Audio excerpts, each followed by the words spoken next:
MusicRadio77.com.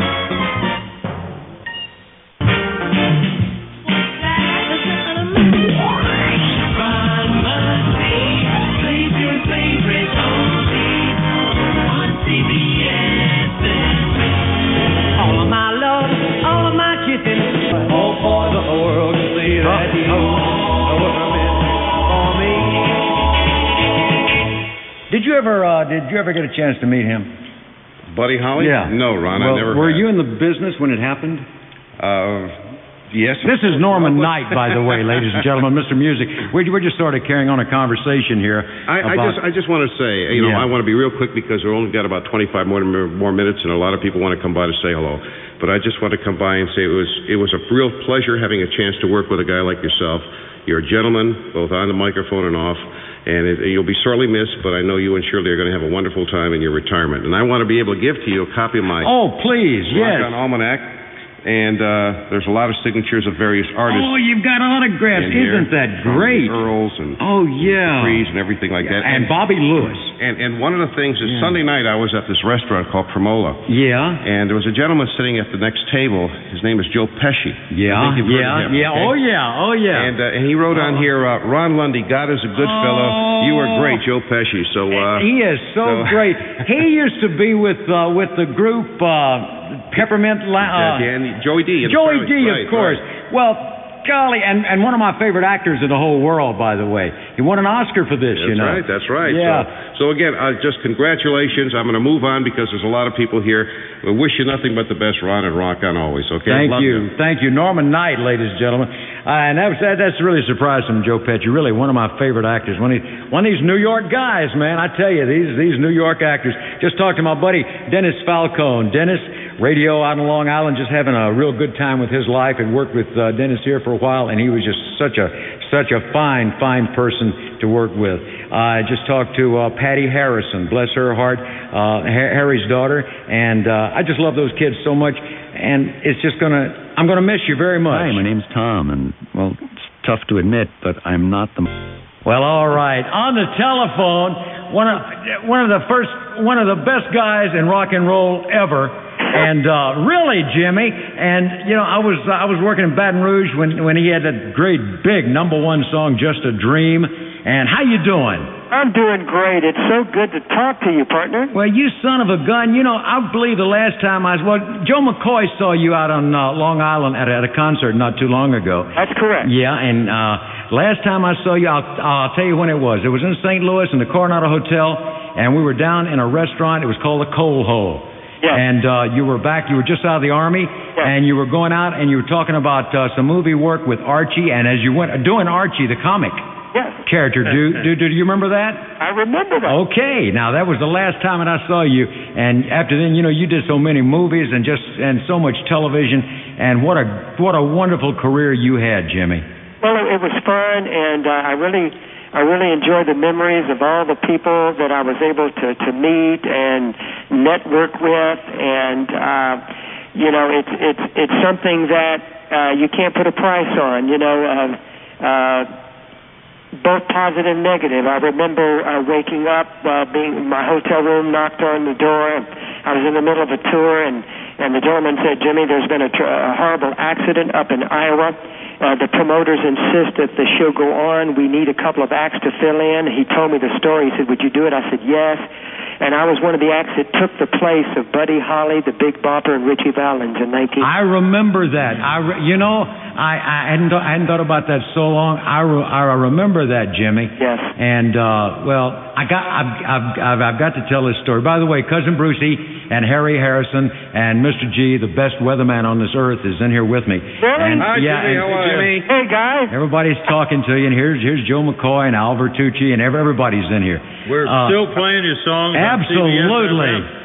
Not only Just a Dream, but Venus and Blue Jeans, and I always love that song. And Go Jimmy Go. I pulled that out the other day and played it. I have told this story, Jimmy, so many times, and I know everybody's heard me, but they don't believe me. when I was in Baton Rouge, Jimmy's from Baton Rouge, by the way. That's right. And Jimmy was in Baton Rouge. I was in Baton Rouge almost 3 years on the radio. It was a good radio station, wasn't it, Jimmy? Yes, it was. It really was a good radio station.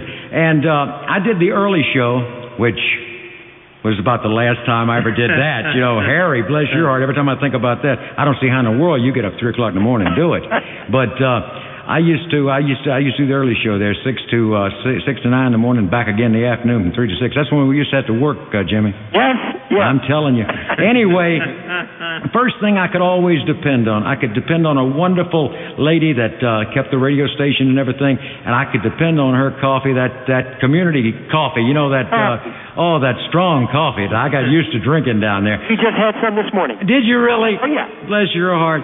Anyway, I could look for that in the morning. I could look for that coffee. I could look for a call from Gene Nelson, who was one of the best PDs I ever had. He'd always call me and tell me how great I was, you know, and get me started in the morning. Joe McCoy never did that. Now that I think about it. And that's why he's leaving. That's why, Jimmy, that's why I'm retiring. Joe McCoy never called me and said that. That's right. He never forgave me. Yeah, he always liked Dan better. Yeah. He always liked Dan Ingram better than me. Is it cloudy down there? Anyway, that's the weatherman, Jimmy. All right. Hello.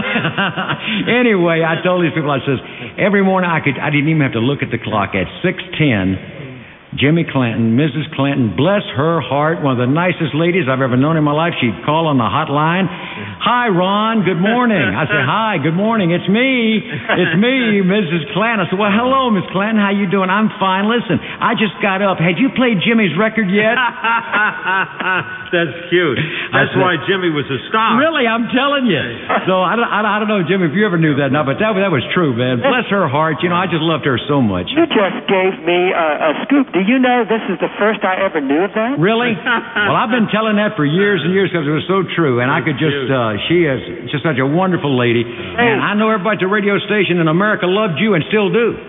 Well, you know, I appreciate what you said. I really want to have felt that in some way or another that I represented myself in such a way that I would walk with integrity and with dignity, and that I would treat people with love and kindness and respect. And you did. Well, I thank you for that. You did.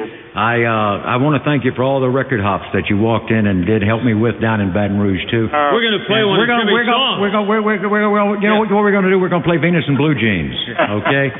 That's what we're going to do. We love you, Jimmy. Right. And you guys are the greatest, and I congratulate you on such a 15 minutes left, Jim. Such a wonderful career. I got 15 minutes in this mediocre career. This. What's the temperature down there, Jimmy?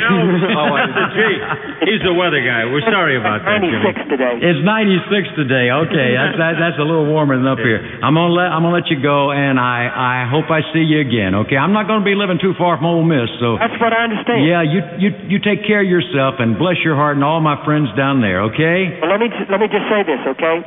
Are you ready? Go ahead. Keep smiling, keep shining, knowing you can always count on me. For sure, that's what friends are for. The good times, the bad times, I'll be on your side forevermore. Because one, that's what friends are for. Bless your heart, Jimmy. Thank you so much. I'm going to get Al Bertucci or Ziggy or somebody, and we're going to get that on CD. I'm going to keep that forever. Okay? Hey, would y'all send me a copy? Yeah, I will. Bless your heart. And listen, we love you. Love you. Bye, Jimmy. My best to you.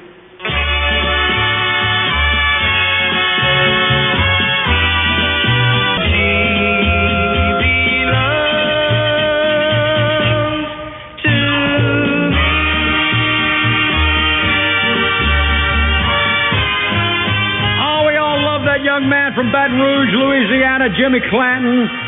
Oh boy, what a homecoming day this is. Well, by golly, what's the weather? What's the weather? Here comes weather. Here comes weather. Down not my nemesis. These are my friends. They're booing you. Yeah, they are your friends, sir. I just want to say, Ron, before I leave, this room is packed. A lot of people touch people's hearts in this life. You got inside of people's hearts. and there are people in this room smiling and crying, and it's just an amazing thing that you don't make me cry. You stop it. But here's a gift. I just wanted to give you my book, Don't Blame the Weatherman. Oh. That's the thinnest book ever written. And it was also on the least best-selling list. So when you're down in Mississippi watching the frogs jump, you just may want to take it. Well, give it to me. I don't have to pay, do I? I'll give you a kiss. Okay. Bless his heart. Don't let him go. Oh, help me. Help me. Is that your wallet? Oh, no, it's my wallet. That's what I'm here for. I just can't. I don't know. Bill Brown, come here. Bless your heart. And Bobby J and Bob Shannon, y'all come over here a minute. Irv, you don't have to leave. I mean, just because you took my billfold, I mean, you've done that before. That's nothing new. Y'all come on over here. Bob, come on. Hey, Ron. This man right here and Harry, I see morning invite to the radio station. Of course, Harry, bless his heart, every morning. And this fine young man here, this Bill Brown, is just tall, blonde, good-looking, son of a preacher man. Another lie I have to live down. More lies. He just tall, blondest man I've ever known. Bobby J, I love you, buddy. How you doing? Oh, I love you too, Ron. Bob Shannon.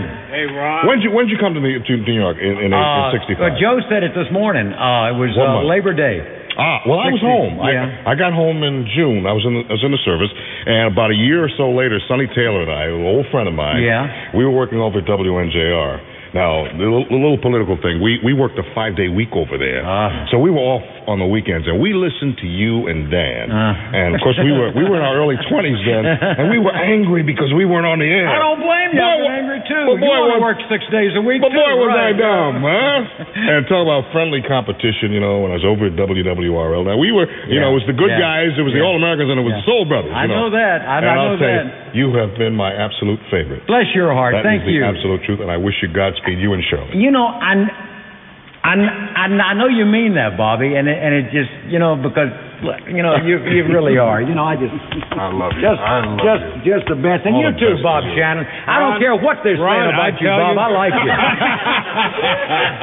I just want to thank you. When you first got here, and I don't go as back as far as these other guys with you, but just calling me America's DJ and all of that, and the boost you gave to my career.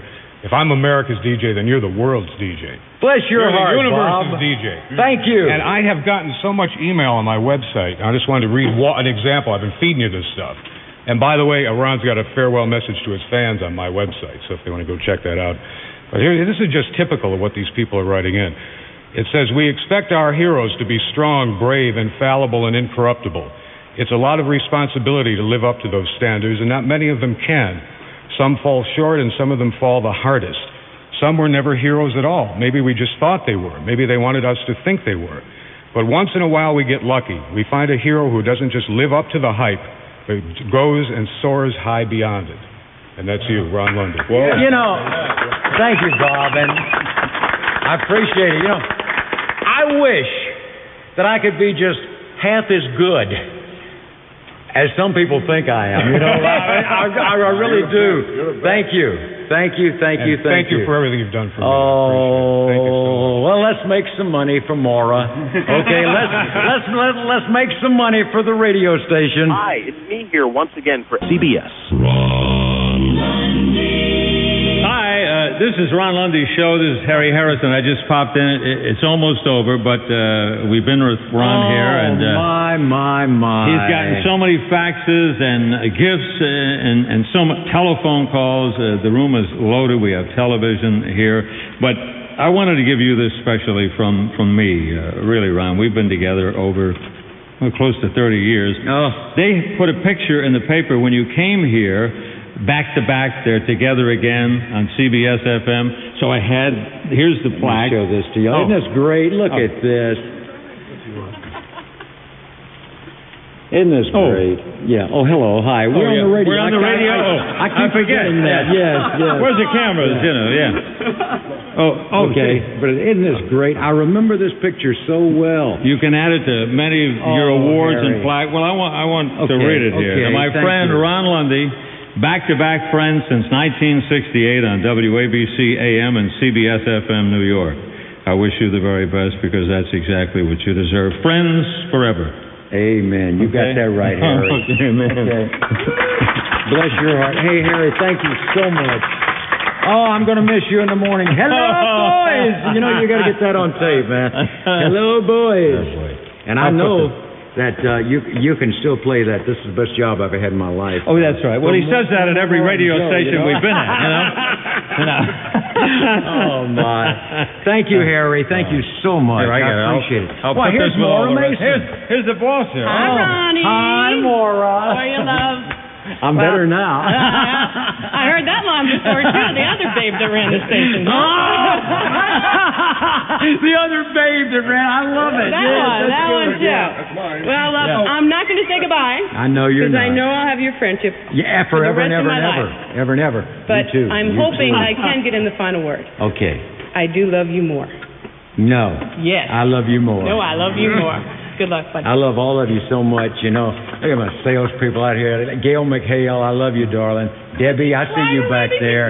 And Maria Martello, I couldn't have done it here without you, Maria. Maria would be gone for a day or so, you know, and I'd be out there. I bet I'd be out there just 25 times. Maria, and she just helped me so much. And Debbie Ferrucci, bless your heart. And Chris Angelo, you rascal. And Al Vertucci. Come here. I want you to.